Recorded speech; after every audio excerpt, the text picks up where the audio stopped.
김민하 기자 어서 오세요. 안녕하세요. 네, 시사위키 첫 번째 항목은 하여튼 무슨 사태입니다. 하여튼 무슨 사태. 그렇습니다. 황교안 대표가 한 발언이죠. 그렇죠. 그저께 이제 황교안 자유한국당 대표가 자기가 출마하기로 한 종로구를 이제 쭉 돌았는데 모교인 성균관대 앞에 분식집에서 뭐 정치인들이 대개 그렇듯이 음식을 먹는 장면을 연출을 했죠. 예. 그런데 이 과정에서 1980년에 하여튼 무슨 사태가 있어서 휴교가 됐던 기억이 난다. 이렇게 얘기를 해서 지금 논란인 건데요. 그렇죠. 정황상 이게 5.18 광주 민주화운동 얘기인데 이게 제대로 표현하지 않고 또 과거에 이제 어떤 그 나쁜 표현이다 우리가 알고 있는 사태라는 단어를 또 굳이 썼다는 겁니다. 예. 그러다 보니까 이제 역사 인식이 빈약하다든지 이런저런 비난이 나오는 상황입니다. 그 비난에 대해서 무슨 해명을 했어요? 일단 자유한국당은 어제 입장문을 통해서 황교안 대표의 발언에 대해서 1980년 5월 17일에 있었던 휴교령에 따라서 대학을 다닐 수 없게 됐던 상황을 이제 얘기한 거다. 그래서 이걸 가지고 5.18 민주화 운동과 관계가 없는 발언인데 억지로 결부를 시켜서 역사 인식 문제를 왜곡하고 지역 감정을 조장하는 네거티브 공세는 불법적인 허위사실 유포이다. 즉각 중단하라. 이렇게 이제 입장을 밝혔습니다. 그러면서 뭐 강력한 법적 대응에도 나서겠다라고도 주장을 하고 있습니다. 5월 17일 휴교령, 그다음 5.18 광주. 이게 관계가 없다? 당시에 휴교령은 뭐 아시다시피 신군부의 이제 비상계엄 전국 확대 조치에 따른 것이었죠. 그랬죠. 이 박정희 전 대통령 사망과 12.12 군사 반란 이후에 좀 여론이 좋지 않고 민주화를 요구하는 이런 목소리들이 커져가고 있었기 때문에 이 신군부는 전국 계엄을 활용해서 사실상의 쿠데타로 정치 권력을 이제 확실히 장악하려고 그런 계획을 세우고 있었던 건데요. 예. 당시에 이미 관련 소문이 파다했기 때문에 이미 5월 15일 날 이제 서울역 인근에서 학생들을 중심으로 한 대형 집회가 이제 열리는 그런 상황이었던 거죠. 예. 이 집회가 밤에 자진 해산된 게 이른바 이제 서울역 회군 사건이다 이렇게 얘기를 하는 건데 신군부는 이 다음 날인 17일 날 전군 주요 지휘관 회의를 열고 18일 0시부로 비상계엄의 전국 확대를 이제 강행 결정을 했었습니다. 네. 휴교령이 바로 이 맥락에서 내려진 것이고 그리고 이것 때문에 전남대에서 학생과 군인 간의 충돌이 발생한 게 또 5.18의 직접적인 발단이었던 거죠. 그렇죠. 이렇기 때문에 5.18 광주 민주화 운동과 관계가 없다 이렇게 얘기할 수 있는 사안은 전혀 아닌 겁니다. 근데 왜 이렇게 얘기했을까요? 이게 이제 황교안 대표와 자유한국당이 주장하는 대로 비상계엄 확대라는 이 말을 이제 순간적으로 떠올리지 못해서 뭐 하여튼 무슨 사태 이렇게 이제 말이 나온 것일 수도 있겠는데요. 하지만 지금까지 자유한국당을 비롯한 보수 정치가 이 광주 민주화 운동을 폄훼해온 그런 정치적 맥락이 있기 때문에 좀 추가적인 의심을 사고 있는 거다 이렇게 볼 수가 있는 것이죠. 예. 자유한국당은 5.18 민주화 운동 진상조사위에 이제 진상조사위원으로 북한군 특수부대 개입설을 주장하는 사람을 추천한다 이런 얘기를 한 적도 있고. 이게 논란이 된 이후에도 역사적으로 정리된 문제들을 인정하지 않는 시각을 가진 인물이거나 또는 자격 요건을 갖추지 못한 사람들을 또 추천해서 논란에 휘말리기도 했습니다. 여기다가 당 지도부 선거에 출마한 인사가 뭐 5.18 유족들을 괴물 집단이라고 부른다든지 이런 사건이 또 벌어진 바도 있었던 거죠. 그래가지고 그때 징계한다고 그랬었잖아요. 그렇습니다. 이때 이제 자유한국당 윤리가 당시에 이제 이 행사를 주최했던 뭐 이종명 의원은 제명하고 그다음에 김순례, 김진태 의원에게는 당원권 정지 3개월 그리고 경고 조치 이렇게 이제 결정을 한 바가 있었는데요. 예. 그런데 김순례 의원은 사실 3개월이 다 채워지지도 않은 상황에서 이제 당직 복귀가 된 바가 있고, 그다음에 제명 처분을 하기로 한 이종명 의원의 경우도 의원총회에서 이게 최종 확정이 되지 않아서 여전히 당직을 유지하고 있는 그런 상황이거든요. 그래서 즉 손방망이 처벌을 했거나 아무것도 안 한 그런 상태가 이어졌다. 그래서 제대로 징계가 되지 않았다라는 겁니다. 별로 자유한국당은 달라질 기미가 안 보이는군요.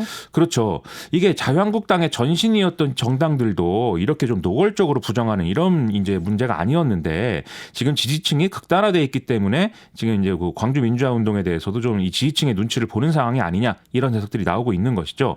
박근혜 전 대통령을 지지하는 보수 정치 지지자들은 지금도 이제 광주 민주화 운동 자체를 인정하지 않는 경우가 종종 있고 그리고 또 이들은 황교안 대표를 비롯한 자유한국당조차도 사실은 믿지 못했다면서 별도의 정치 세력으로 총선에 대응하겠다 이런 주장을 하고 있기 때문에 좀 눈치를 본다 이런 해석입니다. 우리공화당 같은 세력? 그렇죠. 당장 이제 우리공화당 지지자들이 이제 그런 입장인 경우가 많고 오늘 선관위가 또 우리공화당의 조원진 의원하고 갈라선 홍문종 의원이 추진하는 신당에 대해서 이 친박신당이라는 명칭을 쓰는 걸 허가했다 이런 소식도 나와서 또 하나의 당이 생기겠구나 이런 이제 예고를 하는 상황이죠. 또 김문수 전 지사가 참여하고 있는 자유통일당도 경우도 있는데 마찬가지의 이제 맥락을 가진 그런 세력입니다. 우리공화당, 친박신당, 자유통일당. 그렇죠. 이렇게 분열된 상태로 총선에 대응하는 것은 자유한국당 입장에서는 전혀 좋을 게 없고 그렇기 때문에 자유한국당은 공식적으로는 아직 이들 모두를 통합 대상으로 보고 있다라는 게 이제 공식 입장인 건데요. 그렇기 때문에 황교안 대표가 광주 민주화운동이라는 명칭 자체를 쓰기가 좀 부담스러웠던 거 아니냐 이런 정치적 의심이 나올 수밖에 없는 국면인 겁니다. 네. 황교안 대표가 어떻게 해야 할까요? 이 논란이 계속 이어져 봐야 황교안 대표 입장에서는 좋을 게 없는 거죠. 첫째로 앞서 말씀처럼 이제 극단적인 정치적 계산이 있는 사람으로 비춰진다라는 측면이 하나가 있는 거고, 둘째로 실언을 반복하는 아마추어처럼 비춰지는 이 문제도 이제 거론할 수밖에 없는 것입니다.